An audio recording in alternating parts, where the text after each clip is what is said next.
ବନ୍ଧୁଗଣ, ଧନତେରସ ପର୍ବ କାର୍ତ୍ତିକ ମାସ କୃଷ୍ଣପକ୍ଷ ତ୍ରୟୋଦଶୀ ତିଥିରେ ପାଳନ କରାଯାଇଥାଏ।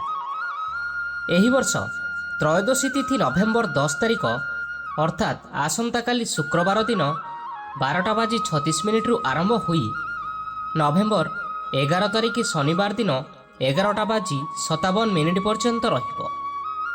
ଏହାପରେ ଚତୁର୍ଦ୍ଦଶୀ ତିଥି ଆରମ୍ଭ ହୋଇଯିବ। ଏଥିପାଇଁ ଏହି ବର୍ଷ ନଭେମ୍ବର 11 ତାରିଖ ଶନିବାର ଦିନ 1:57 ପୂର୍ବରୁ ଧନତେରସ ପାଳନ କରାଯିବ। ନଭେମ୍ବର 11 ତାରିଖ ଦିନ 1:57 ପରେ ଛୋଟ ଦୀପାବଳି ଅର୍ଥାତ୍ ନରକ ଚତୁର୍ଦ୍ଦଶୀ ଆରମ୍ଭ ହୋଇଯିବ ଏବଂ ନଭେମ୍ବର 12 ତାରିଖ ରବିବାର ଦିନ ଦୀପାବଳି ପର୍ବ ପାଳନ କରାଯିବ। ଅର୍ଥାତ୍ ଏହି ପର୍ବ ରବିବାର ଦିନ ପାଳନ କରାଯିବ। ଧନତେରସ ପର୍ବ ଧନ ଏବଂ ଆରୋଗ୍ୟ ସହିତ ଜଡ଼ିତ ଅଟେ। ଧନ ପାଇଁ ଏହି ଦିନ କୁବେର ମହାରାଜାଙ୍କର ପୂଜା ଅର୍ଚ୍ଚନା କରାଯିବା ସହିତ ମା ଲକ୍ଷ୍ମୀଙ୍କର ମଧ୍ୟ ପୂଜା କରାଯାଇଥାଏ ଏବଂ ଆରୋଗ୍ୟ ପାଇଁ ଧନ୍ୱନ୍ତରୀଙ୍କର ପୂଜା କରାଯାଇଥାଏ। ଏହି ଦିନ ମୂଲ୍ୟବାନ ଧାତୁ, ନୂଆ ବାସନକୁସନ ଏବଂ ଆଭୂଷଣ ଇତ୍ୟାଦି କିଣାକିଣିର ବିଧିବିଧାନ ରହିଅଛି। ଏଥିସହିତ ଧନତେରସ ଦିନ ବ୍ୟକ୍ତିଙ୍କୁ କିଛି ସାବଧାନତା ଅବଲମ୍ବନ କରିବା ଜରୁରୀ ହୋଇଥାଏ। କାରଣ ଆମର ଜଣାତରେ ହେଉ ବା ଅଜଣାତରେ ହେଉ ଏମିତି କିଛି ଛୋଟ ଛୋଟ ଭୁଲ ଆମକୁ ଦାରିଦ୍ର୍ୟତା ଆଡ଼କୁ ଟାଣି ନେଇଥାଏ। ତେବେ ଆଜିର ଏହି ଭିଡ଼ିଓ ମାଧ୍ୟମରେ ଆପଣମାନଙ୍କୁ ଆମେ ଜଣାଇବୁ ଯେ ଏମିତି 5ଟି କାର୍ଯ୍ୟ ରହିଛି ଯାହାକୁ ଆପଣମାନେ ଏହି ପବିତ୍ର ଧନତେରସ ବା ଦୀପାବଳିର ଶୁଭ ଅବସରରେ କେବେ ହେଲେ କରିବା କଥା ନୁହେଁ। ତେବେ ଆପଣମାନେ ଆଜିର ଏହି ଭିଡ଼ିଓ ମାଧ୍ୟମରେ ଜାଣିବେ ଯେ ଆପଣମାନେ ପବିତ୍ର ଧନତେରସ ବା ଦୀପାବଳି ଅବସରରେ ଘରକୁ କେଉଁ ସବୁ ଜିନିଷ ଆଣିବା ଶୁଭ ହୋଇଥାଏ ଏବଂ କେଉଁ ସବୁ ଜିନିଷ ଗୁଡ଼ିକ ଆଣିବା ଅଶୁଭ ହୋଇଥାଏ। ଦୀପାବଳି ଦିନ କ'ଣ କରିବା ଶୁଭ ଅଟେ ଓ ମା ଲକ୍ଷ୍ମୀଙ୍କୁ ପ୍ରସନ୍ନ କରିବାର ସରଳ ଉପାୟ ବା ଦୀପାବଳି ଦିନ ଲକ୍ଷ୍ମୀ ପୂଜା ବା କୁବେର ପୂଜା କେମିତି କରିବେ ଏବଂ ଭିଡ଼ିଓର ଶେଷରେ ରହିଛି ଏହି ଦୀପାବଳି ଅବସରରେ କେଉଁ ସବୁ ରାଶିମାନଙ୍କ ଉପରେ ଶୁଭ ପ୍ରଭାବ ପଡ଼ିବା ପାଇଁ ଯାଉଅଛି ଏବଂ କେଉଁ ସବୁ ରାଶିମାନଙ୍କ ଉପରେ ଅଶୁଭ ପ୍ରଭାବ ପଡ଼ିବା ପାଇଁ ଯାଉଅଛି। ଏଥିସହିତ ଦୀପାବଳି ପର୍ବର ଶୁଭ ମୁହୂର୍ତ୍ତ ମଧ୍ୟ ଆପଣମାନେ ଏହି ଭିଡ଼ିଓ ମାଧ୍ୟମରେ ଜାଣିବା ପାଇଁ ପାଇପାରିବେ। ତେବେ ତାହା ପୂର୍ବରୁ ଆପଣମାନଙ୍କୁ ଅନୁରୋଧ, ଏହି ଭିଡ଼ିଓକୁ ଗୋଟିଏ ଲାଇକ୍ କରିନିଅନ୍ତୁ ଏବଂ ଯଦି ଆପଣମାନେ ଏପର୍ଯ୍ୟନ୍ତ ଆମ ଚ୍ୟାନେଲକୁ ସବସ୍କ୍ରାଇବ୍ କରିନାହାନ୍ତି ତାହେଲେ ବର୍ତ୍ତମାନ ହିଁ ସବସ୍କ୍ରାଇବ୍ କରିନିଅନ୍ତୁ ଏବଂ କମେଣ୍ଟ ବକ୍ସରେ ଜୟ ମା ଲକ୍ଷ୍ମୀ ନିଶ୍ଚୟ ଲେଖନ୍ତୁ। ତେବେ ଆସନ୍ତୁ ଜାଣିବା। ସର୍ବପ୍ରଥମେ ଜାଣି ରଖିବା ଏହି ବର୍ଷ ଦୀପାବଳି ପର୍ବ କେଉଁ ଦିନ ପାଳନ କରାଯିବ ଏବଂ ଏହି ଦୀପାବଳି ପର୍ବର ଶୁଭ ମୁହୂର୍ତ୍ତ ବା ଶୁଭ ସମୟ କେବେ ରହିଛି, ଯେମିତିକି ଯେଉଁ ସମୟରେ ଆପଣମାନେ ଏହି ବର୍ଷର ଦୀପାବଳି ପର୍ବ ପାଳନ କରିପାରିବେ। ତେବେ କହିବାକୁ ଗଲେ ଏହି ବର୍ଷର ଦୀପାବଳି ପର୍ବ ଆସନ୍ତା ରବିବାର 12 ତାରିଖ ଦିନ ପଡ଼ୁଅଛି। କାରଣ 12 ତାରିଖ ଦିନର ଅମାବାସ୍ୟା ତିଥି ରହୁଅଛି। ସାଧାରଣତଃ ଦୀପାବଳି ପର୍ବ ଅମାବାସ୍ୟା ଦିନ ପାଳନ କରାଯାଇଥାଏ। ଯେହେତୁ ଅମାବାସ୍ୟା 2 ଦିନ ଧରି ରହୁଅଛି, ତେଣୁକରି ଅମାବାସ୍ୟା ଯେଉଁଦିନ ସ୍ପର୍ଶ କରୁଛି ସେହିଦିନ ଦୀପାବଳି ପର୍ବ ପାଳନ କରାଯିବ। କାରଣ ସନ୍ଧ୍ୟା ସମୟରେ ବା ରାତ୍ରି ସମୟରେ ଦୀପାବଳିର ଅମାବାସ୍ୟା ତିଥି ରହୁଅଛି ନଭେମ୍ବର 12 ତାରିଖ। ତେଣୁ ଏହି ନଭେମ୍ବର 12 ତାରିଖ ଦିନ ଦୀପାବଳି ପର୍ବ ପାଳନ କରାଯିବ। ତେଣୁକରି ଆପଣମାନେ ଏହି ଦୀପାବଳି ଦିନ ବା 12 ତାରିଖ ଦିନ ଦୀପାବଳି ପର୍ବ ପାଳନ କରିପାରିବେ। ଏହି ଦୀପାବଳିର ଶୁଭ ମୁହୂର୍ତ୍ତ ରହୁଅଛି ଅମାବାସ୍ୟା ତିଥି 12 ନଭେମ୍ବର ରବିବାର ଦିନ 2:44 ଆରମ୍ଭ ହେଉଛି ଏବଂ ଏହା ଦିନ 13 ତାରିଖ ଦିନ ସୋମବାର ଦିନ ଅର୍ଥାତ୍ ଦିନ 2:56 ପର୍ଯ୍ୟନ୍ତ ରହୁଛି। ତେଣୁକରି ଆପଣମାନେ ଲକ୍ଷ୍ମୀ ପୂଜା, କୁବେର ପୂଜା ଓ ଦୀପାବଳି ପୂଜାର ଶୁଭ ସମୟ ଆପଣମାନେ ଏହି ସମୟରେ କରିପାରିବେ ଯେ ସେହା ହେଉଛି ସନ୍ଧ୍ୟା ଅର୍ଥାତ୍ 12 ତାରିଖ ସୋମବାର ସନ୍ଧ୍ୟା 5:19 ଆରମ୍ଭ ହେବ ଏବଂ ସନ୍ଧ୍ୟା 7:18। ଏହି ସମୟ ମଧ୍ୟରେ ଆପଣମାନେ ମା ଲକ୍ଷ୍ମୀ ଏବଂ କୁବେରଙ୍କର ପୂଜା କରିପାରିବେ। ଏଥିସହିତ ଦୀପାବଳି ପର୍ବ ମଧ୍ୟ ପାଳନ କରିପାରିବେ। ତେବେ ଆସନ୍ତୁ ଘରକୁ ସଫାସୁତୁରା ନ କରିବା।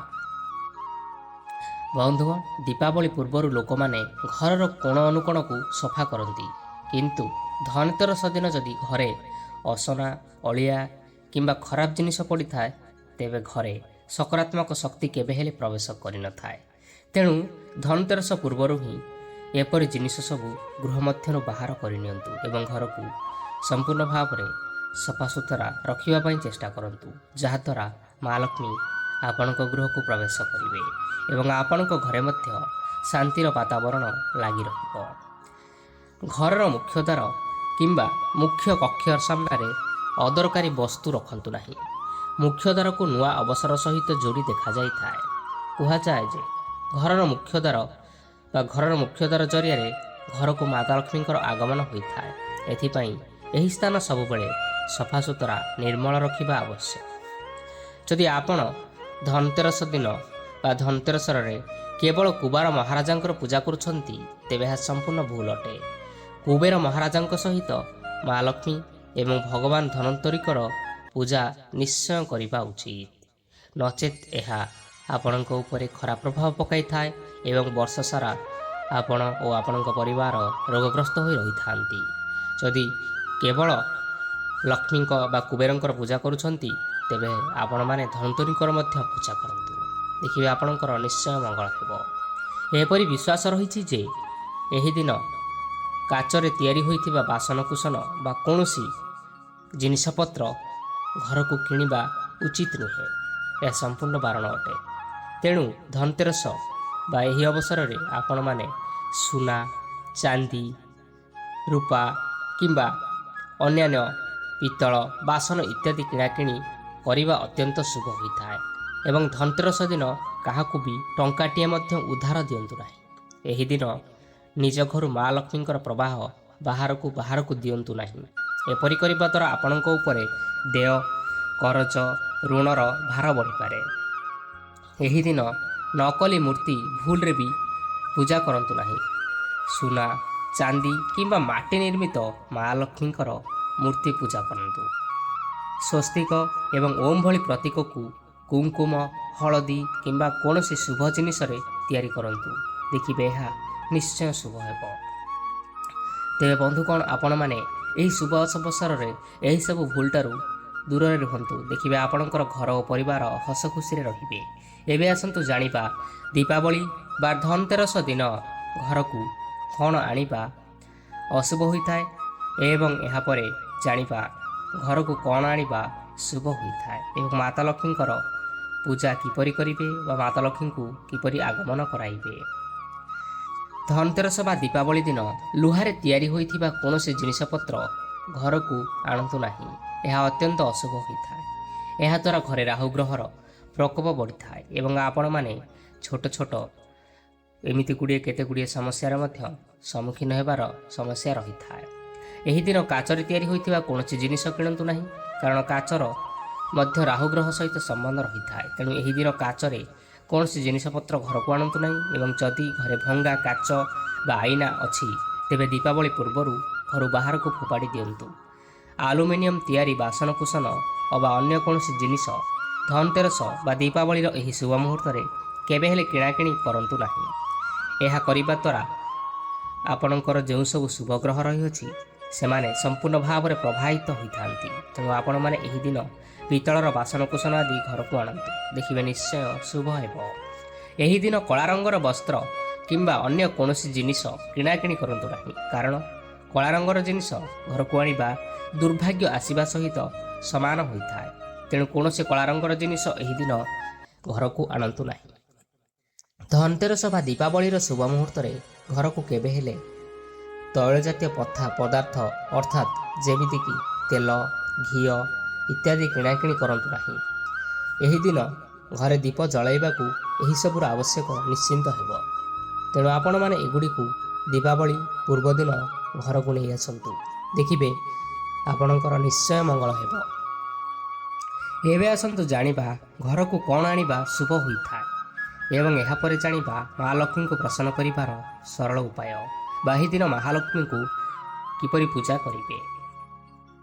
ଶାସ୍ତ୍ର ଏବଂ ପ୍ରଚଳିତ ତଥା ମାନ୍ୟତା ଅନୁସାରେ ଧନତେରସ ଦିନ କିଛି ଜିନିଷ ନିଶ୍ଚିନ୍ତ ଘରକୁ କିଣିବା ଆବଶ୍ୟକ, କାରଣ ଏହାଦ୍ୱାରା ମାତା ଲକ୍ଷ୍ମୀ ଆପଣଙ୍କ ଉପରେ ପ୍ରସନ୍ନ ହୋଇଥାନ୍ତି ଏବଂ ବର୍ଷ ସାରା ଆପଣଙ୍କ ଧନର ଆଗମନ ହୋଇଥାଏ। ତେଣୁ ଧନତେରସ ଦିନ କିଛି ଏହିଭଳି ଉପାୟ ଆପଣାଇବା ଦ୍ୱାରା ଆପଣଙ୍କ ଘରେ ଧନର ଅଭାବ ରହିବ ନାହିଁ। ଏମିତିରେ ଆପଣମାନେ ଭାବୁଥିବେ କି ଏମିତି କ'ଣ ଅଛି ଧନତେରସର ସେହି ଉପାୟ। ତେବେ ଚାଲନ୍ତୁ ଜାଣିବା ଧନତେରସ ଦିନ କ'ଣ କ୍ରୟ କରିବା ଦ୍ୱାରା ଆପଣଙ୍କୁ ଧନଲାଭ ହୋଇପାରେ ଅଥବା ଆପଣଙ୍କ ଘରେ ମାତା ଲକ୍ଷ୍ମୀଙ୍କର କୃପା ବର୍ଷା ହେଉଥାଏ। ତେବେ ଆସନ୍ତୁ ସେହିସବୁ ଜିନିଷ ଗୁଡ଼ିକ ଏବଂ ତାହା ସହିତ ଜଡ଼ିତ ଥିବା ଉପାୟ ବିଷୟରେ ଜାଣିନେବା। ପ୍ରଥମ ହେଉଛି ଧନିଆ କିଣନ୍ତୁ। ଧନତେରସ ଦିନ ଅକ୍ଷତ ଧନିଆ କିଣିବା ଉଚିତ। ଏହା କରିବା ଦ୍ୱାରା ମାତା ଲକ୍ଷ୍ମୀଙ୍କର ଗୃହରେ ପ୍ରବେଶ ହୋଇଥାଏ। ଏବଂ ହଁ ଆଜ୍ଞା, ଅକ୍ଷତ ଧନିଆର ପୂଜା ଦୀପାବଳି ଦିନ ଲକ୍ଷ୍ମୀ ମାତାଙ୍କ ସହ କରନ୍ତୁ ଏବଂ ଏହାପରେ ଏହି ଅକ୍ଷତ ଧନିଆକୁ ଘରର ଚାରିପାଖରେ ଛିଞ୍ଚି ଦିଅନ୍ତୁ। ଏପରି କରିବା ଦ୍ୱାରା ବର୍ଷ ସାରା ଆପଣଙ୍କ ଘରେ ଟଙ୍କା ଓ ଧନର ଅଭାବ ରହିବ ନାହିଁ। କାହିଁକି ନା ଏହାଦ୍ୱାରା ମା ଲକ୍ଷ୍ମୀ ଆପଣଙ୍କ ଉପରେ କୃପା ବର୍ଷା କରିଥାନ୍ତି। ଧନତେରସ ଦିନ ଲକ୍ଷ୍ମୀ ମାତା ଏବଂ ଗଣେଶଙ୍କର ମୂର୍ତ୍ତି କିଣନ୍ତୁ। ଅନେକ ଲୋକ ଦୀପାବଳି ଦିନ ଅର୍ଥାତ୍ ଏହାର ପୂର୍ବ ଦିନ ହିଁ ଲକ୍ଷ୍ମୀ କିମ୍ବା ଗଣେଶଙ୍କର ମୂର୍ତ୍ତି କ୍ରୟ କରନ୍ତି, କିନ୍ତୁ ତାଙ୍କର ମୂର୍ତ୍ତିକୁ ଧନତେରସ ଦିନ ହିଁ କ୍ରୟ କରିବା ଉଚିତ। ଏହା ବହୁତ କମ୍ ଲୋକମାନଙ୍କୁ ଜଣାଅଛି ଯେ ଧନତେରସ ଦିନ ଯଦି ଲକ୍ଷ୍ମୀ ଏବଂ ଗଣେଶଙ୍କର ମୂର୍ତ୍ତି କ୍ରୟ କରାଯାଏ ତେବେ ମାତା ଲକ୍ଷ୍ମୀଙ୍କର କୃପା ପୁରା ବର୍ଷ ବର୍ଷି ରହିଥାଏ ଏବଂ ଟଙ୍କାର ଅଭାବ କେବେ ହେଲେ ହୋଇନଥାଏ ଏବଂ ଏହା ବ୍ୟତୀତ ଆପଣଙ୍କ ଘରୁ ସମସ୍ତ ଅସୁବିଧା ମଧ୍ୟ ଦୂର ହୋଇଥାଏ। ଏଥିପାଇଁ ଆପଣମାନେ ଏହି ବର୍ଷ ଧନତେରସ ଦିନ ମା ଲକ୍ଷ୍ମୀ ଏବଂ ଭଗବାନ ଗଣେଶଙ୍କର ଯୁଗଳ ମୂର୍ତ୍ତି ନିଶ୍ଚିନ୍ତ ଭାବରେ ଘରକୁ ଆଣନ୍ତୁ। ଯଦି ଆପଣଙ୍କ ଘରେ ଆଗରୁ ରହିଅଛି ତାହେଲେ ଆପଣମାନେ ଦୀପାବଳି ଦିନ ମା ଲକ୍ଷ୍ମୀ ଏବଂ ଗଣେଶଙ୍କୁ ଏକା ସାଥିରେ ପୂଜା କରନ୍ତୁ। ଏଥିସହିତ ଧନନ୍ତରୀଙ୍କୁ ମଧ୍ୟ ପୂଜା କରନ୍ତୁ। ଆପଣମାନେ ମଧ୍ୟ ଏହି ସମୟରେ କୁବେର ମହାରାଜାଙ୍କର ମଧ୍ୟ ପୂଜା କରିପାରିବେ, ଯିଏକି ଧନର ଦେବତା ଅଟନ୍ତି। ଧନତେରସ ଦିନ ଆଭୂଷଣ କିଣନ୍ତୁ। ଆଭୂଷଣ କ୍ରୟ କରିବା ଦ୍ୱାରା ଘରେ ସୁଖ ଶାନ୍ତି ବଜାୟ ରହିଥାଏ ଏବଂ ଏହା ବ୍ୟତୀତ ଘର ଓ ପରିବାରରେ କୌଣସି ପ୍ରକାରର ଅସୁବିଧା ଆସିନଥାଏ। ସେଥିପାଇଁ ଧନତେରସ ଦିନ ସୁନା ଅଥବା ରୂପାରେ ତିଆରି ହୋଇଥିବା କିଛି ଜିନିଷ ଅବଶ୍ୟ କ୍ରୟ କରନ୍ତୁ, ଯାହାଦ୍ୱାରା ପୁରା ବର୍ଷ ଆପଣଙ୍କ ଉପରେ କୌଣସି ଅସୁବିଧା ହେବ ନାହିଁ। ଧନତେରସ ଦିନ ଶଙ୍ଖ କିଣନ୍ତୁ। ଧନତେରସ ଦିନ ଶଙ୍ଖ କ୍ରୟ କରି ଦୀପାବଳି ଦିନ ପୂଜାରେ ବ୍ୟବହାର କରି ବଜାଇବା ଦ୍ୱାରା ମା ଲକ୍ଷ୍ମୀ ବହୁତ ପ୍ରସନ୍ନ ହୋଇଥାନ୍ତି, ଯାହାଦ୍ୱାରା ଆସୁଥିବା ସମସ୍ତ ଅସୁବିଧା ଆପଣଙ୍କଠାରୁ ସହଜରେ ଦୂର ହୋଇଯାଏ ଏବଂ ଆର୍ଥିକ ସମସ୍ୟାରୁ ମଧ୍ୟ ଆପଣଙ୍କୁ ମୁକ୍ତି ମିଳିଥାଏ।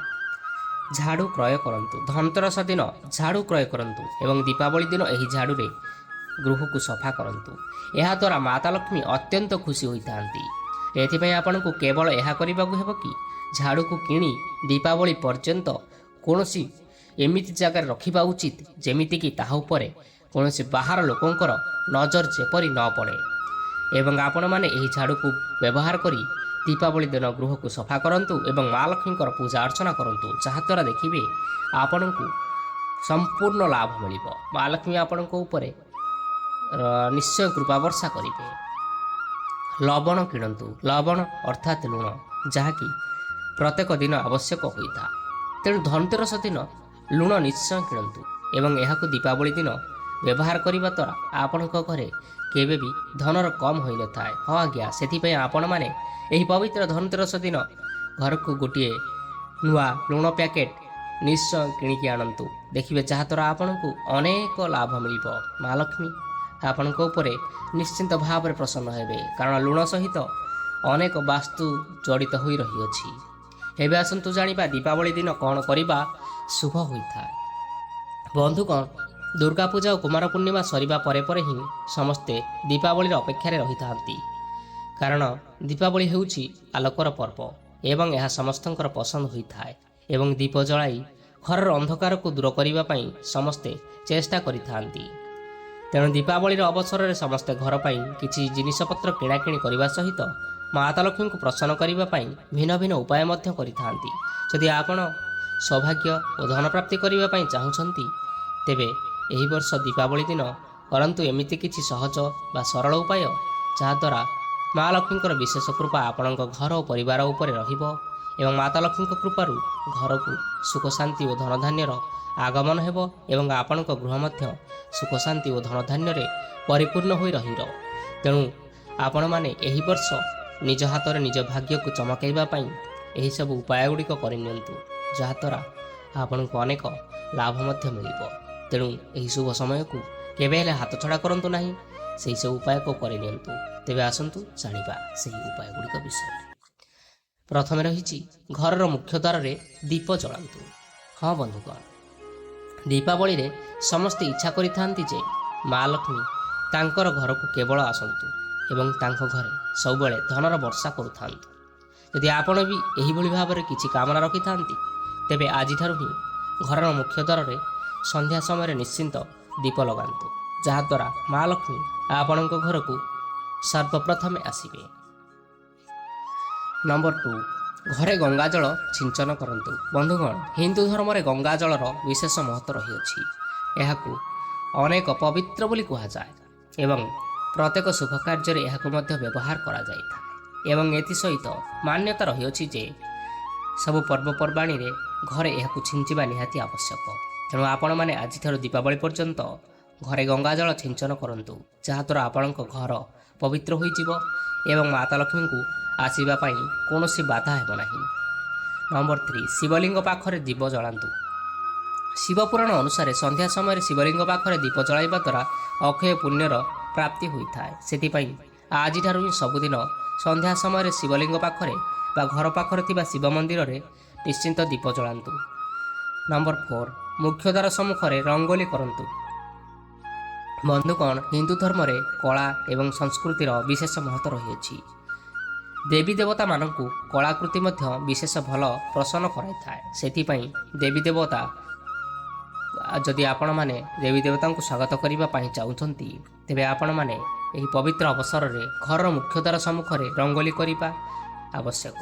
ଏମିତି କରିବା ଦ୍ୱାରା ଭଗବାନ ପ୍ରସନ୍ନ ହୋଇଥାନ୍ତି। ତେଣୁ ଆପଣମାନେ ମାତା ଲକ୍ଷ୍ମୀଙ୍କୁ ଆମନ୍ତ୍ରିତ କରିବା ପାଇଁ ନିଜ ଘରର ମୁଖ୍ୟ ଦ୍ୱାର ସମ୍ମୁଖରେ ରଙ୍ଗୋଲି କରନ୍ତୁ ଏବଂ ମାତା ଲକ୍ଷ୍ମୀଙ୍କର ପାଦ ଚିହ୍ନ ନିଶ୍ଚୟ କରନ୍ତୁ। ଦେଖିବେ ମାତା ଲକ୍ଷ୍ମୀ କୁଆଡ଼େ ନ ଯାଇ ଆପଣଙ୍କ ଘରକୁ ନିଶ୍ଚୟ ଆସିବେ। ନମ୍ବର 5, ଘରର ବାତାବରଣ ସୁଗନ୍ଧିତ ରଖନ୍ତୁ। ବନ୍ଧୁଗଣ, ହିନ୍ଦୁ ଧର୍ମରେ ପୂଜା ଅର୍ଚ୍ଚନାର ବିଧିର ବିଶେଷ ମହତ୍ତ୍ୱ ରହିଛି। ତେଣୁ ଆଜିଠାରୁ ଦୀପାବଳି ପର୍ଯ୍ୟନ୍ତ ଭଗବାନଙ୍କର ପୂଜାରେ ଧୂପ ଦୀପ ନିଶ୍ଚୟ ଲଗାନ୍ତୁ। ଯଦି ଆପଣ ପାରୁଛନ୍ତି ଟିକିଏ ଝୁଣା ମଧ୍ୟ ଭଗବାନଙ୍କୁ ବୁଲାଇ ପାରିବେ। ଏହିସବୁ କରିବା ଦ୍ୱାରା ଘରର ସୁଗନ୍ଧିତ ବାତାବରଣ ଏମିତି ଭାବରେ ରହିଥାଏ ଯାହାକି ଭଗବାନଙ୍କୁ ଆକର୍ଷିତ କରିଥାଏ। ତେଣୁ ଏମିତି ଘରକୁ କେବଳ ମାତା ଲକ୍ଷ୍ମୀ ନୁହେଁ, ବରଂ ସମସ୍ତ ଦେବୀ ଦେବତା ମଧ୍ୟ ଆସିବା ପାଇଁ ପସନ୍ଦ କରିଥାନ୍ତି। ନମ୍ବର 6, ମା ଲକ୍ଷ୍ମୀଙ୍କର ଆଗମନର ପ୍ରସ୍ତୁତି କରନ୍ତୁ। ଯଦି ମା ଲକ୍ଷ୍ମୀଙ୍କୁ ଆପଣମାନେ ନିଜ ଘରକୁ ଟାଣିବା ପାଇଁ ବା ଆଗମନ କରିବା ପାଇଁ ଚାହୁଁଛନ୍ତି, ତାହେଲେ ତାଙ୍କୁ ଆକର୍ଷିତ କରିବା ପାଇଁ କିଛି ନା କିଛି ତ ଆପଣମାନଙ୍କୁ କରିବା ପାଇଁ ପଡ଼ିବ। ତେଣୁ ଆପଣମାନେ ଏହି ଦୀପାବଳି ଅବସରରେ ଏହି ଜିନିଷକୁ ନିଶ୍ଚୟ କରନ୍ତୁ। ଦେଖିବେ ଆପଣଙ୍କ ଘରକୁ ନିଶ୍ଚୟ ମା ଲକ୍ଷ୍ମୀ ଆସିବେ। ସମସ୍ତେ ମାନିଥାନ୍ତି ଯେ ଦୀପାବଳିରେ ମା ଲକ୍ଷ୍ମୀ ସମସ୍ତ ଭକ୍ତଙ୍କ ଘରକୁ ଆଗମନ କରିଥାନ୍ତି। ଯେମିତିକି ମାର୍ଗଶିର ମାସ ଗୁରୁବାର ବା ମାଣବସା ଗୁରୁବାରରେ ସମସ୍ତଙ୍କ ଘରକୁ ଆସିଥାନ୍ତି। ସେଥିପାଇଁ ଆପଣମାନେ ଦୀପାବଳିର ଦିନ ଘରଦ୍ୱାରକୁ ସଫାସୁତୁରା କରି ରଖିବା ଉଚିତ। ଘରର ବାତାବରଣକୁ ସୁଗନ୍ଧିତ, ଘରର ବାତାବରଣକୁ ସଫାସୁତୁରା ରଖନ୍ତୁ। ଯେଉଁଠି ଘର ସଫା ନଥାଏ ସେହି ଘରକୁ କେବେ ହେଲେ ମା ଲକ୍ଷ୍ମୀ ପ୍ରବେଶ କରନ୍ତି ନାହିଁ। ତେଣୁ ଆଜି ବା ଏବେଠାରୁ ହିଁ ଘରକୁ ସଫା କରିବା ଆରମ୍ଭ କରିଦିଅନ୍ତୁ। ଦୀପାବଳି ଦିନ ଦେଖିବେ ଆପଣଙ୍କ ଘରକୁ ମାତା ଲକ୍ଷ୍ମୀ ନିଶ୍ଚୟ ଆଶୀର୍ବାଦ କରିବା ପାଇଁ ଆସିବେ, ଯାହାଦ୍ୱାରା ଆପଣଙ୍କୁ ଅନେକ ସମସ୍ୟା ମଧ୍ୟ ସମାଧାନ ହୋଇଯିବ। ତେଣୁ ବନ୍ଧୁଗଣ, ଦୀପାବଳି ଦିନ ଏହିସବୁ ଜିନିଷ କରନ୍ତୁ ବା ଏହିସବୁ ଉପାୟକୁ ପାଳନ କରନ୍ତୁ। ଦେଖିବା ଆପଣଙ୍କର ଭାଗ୍ୟ ନିଶ୍ଚିନ୍ତ ଭାବରେ ଚମକି ଉଠିବ। ଏଥିସହିତ ରାଶିଚକ୍ରରେ ଗ୍ରହମାନଙ୍କର ପରିବର୍ତ୍ତନ ତ ଆପଣମାନେ ସମସ୍ତେ ଜାଣିଥିବେ। ସବୁଦିନ ବା ସବୁ ମୁହୂର୍ତ୍ତରେ ରାଶି ଓ ନକ୍ଷତ୍ରମାନଙ୍କ ମଧ୍ୟରେ ପରିବର୍ତ୍ତନ ଘଟୁଛି। ତେଣୁକରି ପ୍ରତ୍ୟେକ ମୁହୂର୍ତ୍ତରେ ଅଲଗା ଅଲଗା ତିଥି, ଅଲଗା ଅଲଗା ନକ୍ଷତ୍ର, ଏମିତି କିଛି ସ୍ଥାନ ପରିବର୍ତ୍ତନ ହୋଇଥାଏ। ତେଣୁ ଏଠି ରାଶିଚକ୍ରରେ ରହିଥିବା 12 ଗୋଟି ରାଶିମାନେ ପ୍ରତ୍ୟେକ ସମୟରେ ପ୍ରଭାବିତ ହୋଇଥାନ୍ତି। ଯେହେତୁ ଏମିତି କିଛି ଏକ ଅଦ୍ଭୁତ ଘଟଣା ଘଟିବା ପାଇଁ ଯାଉଅଛି ଏହି ବର୍ଷ ଦୀପାବଳିର ମହାସଂଯୋଗରେ, ଯାହାଦ୍ୱାରା ରାଶିଚକ୍ରରେ ରହିଥିବା କେତେଗୁଡ଼ିଏ ରାଶିମାନଙ୍କ ମଧ୍ୟରୁ 4ରୁ 5ଟି ରାଶିମାନଙ୍କ ମଧ୍ୟରୁ ବା ଏମିତି କିଛି ରାଶି ରହିଛନ୍ତି ଯେଉଁମାନେ ଶୁଭ ପ୍ରଭାବିତ ହେବେ ଏବଂ ଏମିତି କିଛି ରାଶି ରହିଛନ୍ତି ସେମାନେ ମଧ୍ୟ ଅଶୁଭ ପ୍ରଭାବିତ ହେବେ। ତେଣୁ ସାଧାରଣତଃ ଜ୍ୟୋତିଷ ଶାସ୍ତ୍ର ଅନୁସାରେ ଆମ ରାଶିଚକ୍ରରେ 12ଟି ରାଶି ବିଷୟରେ ବର୍ଣ୍ଣନା କରାଯାଇଛି। ଯେବେ ବି ଏହି ଗ୍ରହ ନକ୍ଷତ୍ରମାନେ ନିଜର ସ୍ଥିତି ବଦଳାଇଥାନ୍ତି ତେବେ ଏହାର ସକାରାତ୍ମକ ଏବଂ ନକାରାତ୍ମକ ପ୍ରଭାବ ଆପଣଙ୍କ ରାଶି ଉପରେ ନିଶ୍ଚିନ୍ତ ଭାବରେ ପଡ଼ିଥାଏ। ତେଣୁ ଜ୍ୟୋତିଷ ଶାସ୍ତ୍ର ଅନୁସାରେ ଦୀର୍ଘ 201 ବର୍ଷ ପରେ ଏହି ଦୀପାବଳିରେ ବା ଏହି ଦୀପାବଳି ଅମାବାସ୍ୟାରେ ଗ୍ରହମାନଙ୍କ ମଧ୍ୟରେ ଏକ ବିରାଟ ମହାସଂଯୋଗ ଘଟିବା ପାଇଁ ଯାଉଅଛି, ଯାହାଦ୍ୱାରା ରାଶିଚକ୍ରରେ ରହିଥିବା 12 ଗୋଟି ରାଶିମାନଙ୍କ ମଧ୍ୟରୁ କେବଳ ଏହି ସବୁ ରାଶିଗୁଡ଼ିକ ମାନଙ୍କ ଉପରେ ବିଶେଷ ଶୁଭ ପ୍ରଭାବ ପଡ଼ିବା ପାଇଁ ଯାଉଅଛି ଏବଂ ମାତା ଲକ୍ଷ୍ମୀଙ୍କର ଆଶୀର୍ବାଦ ମଧ୍ୟ ଏହିସବୁ ରାଶିମାନଙ୍କ ଉପରେ ମଧ୍ୟ ରହିବ। ତେବେ ସେହି ସବୁ ଭାଗ୍ୟଶାଳୀ ରାଶିମାନେ ହେଉଛନ୍ତି ମେଷ ରାଶି, ମିଥୁନ ରାଶି, ସିଂହ ରାଶି, କନ୍ୟା ରାଶି, ବିଛା ରାଶି, ଧନୁ ରାଶି, ମକର ରାଶି ଏବଂ ଶେଷରେ ରହିଛି ମୀନ ରାଶି। ତେବେ ବନ୍ଧୁଗଣ, ଏହିସବୁ ରାଶିମାନେ ଏହି ଦୀପାବଳି ଅମାବାସ୍ୟା ପରଠାରୁ ଶୁଭ ଫଳ ପାଇବେ। ଏମାନଙ୍କ ଉପରେ ମା ଲକ୍ଷ୍ମୀଙ୍କର ଆଶୀର୍ବାଦ ରହିବ। ତେବେ ବନ୍ଧୁଗଣ, ଆଶା କରୁଛୁ ଆପଣମାନଙ୍କୁ ଏହି ଭିଡ଼ିଓଟି ନିଶ୍ଚୟ ପସନ୍ଦ ଆସିଥିବ। ଯଦି ପସନ୍ଦ ଆସିଥାଏ ଏହି ଭିଡ଼ିଓକୁ ଲାଇକ୍ କରିନିଅନ୍ତୁ ଏବଂ ଆପଣଙ୍କ ପ୍ରିୟଜନମାନଙ୍କ ସହିତ ସେୟାର କରିନିଅନ୍ତୁ। ଏଥିସହିତ କମେଣ୍ଟ ବକ୍ସରେ ଜୟ ମା ଲକ୍ଷ୍ମୀ ନିଶ୍ଚୟ ଲେଖନ୍ତୁ ଏବଂ ଆମ ଚ୍ୟାନେଲକୁ ସବସ୍କ୍ରାଇବ୍ କରି ରଖିନିଅନ୍ତୁ, ଯାହାଦ୍ୱାରା ଆପଣମାନେ ଆଗାମୀ ଭିଡ଼ିଓ ଗୁଡ଼ିକର ନୋଟିଫିକେସନ୍ ମଧ୍ୟ ପାଇପାରିବେ। କାରଣ ଆଗାମୀ ଭିଡ଼ିଓରେ ଆମେ ଏମିତି ଏକ ଭିଡ଼ିଓ ଅପଲୋଡ଼ କରିବା ପାଇଁ ଯାଉଛୁ ଯାହାକି ବହୁତ ବିଶେଷ ରହିବ। ଏହି ଭିଡ଼ିଓରେ ଆପଣମାନେ ଜାଣିବେ ଯେ ଦୀପ ଜାଳିବାର ନିୟମ ରହିଛି କ'ଣ, କେମିତି ଦୀପ ଜାଳିବେ। ଏହା ଏକ ବିଶେଷ ଭିଡ଼ିଓ ରହିବ। ତେଣୁକରି ଆପଣମାନେ ଆମ ଚ୍ୟାନେଲକୁ ବର୍ତ୍ତମାନ ହିଁ ସବସ୍କ୍ରାଇବ୍ କରି ରଖିନିଅନ୍ତୁ, ଯାହାଦ୍ୱାରା ସେହି ଭିଡ଼ିଓକୁ ଆପଣମାନେ କେବେ ବି ମିସ୍ କରିବେ ନାହିଁ। ଏହି ଭିଡ଼ିଓ ଆସନ୍ତା 2 ଦିନ ମଧ୍ୟରେ ଆମ ଚ୍ୟାନେଲରେ ଅପଲୋଡ଼ ହୋଇଯିବ। ଧନ୍ୟବାଦ।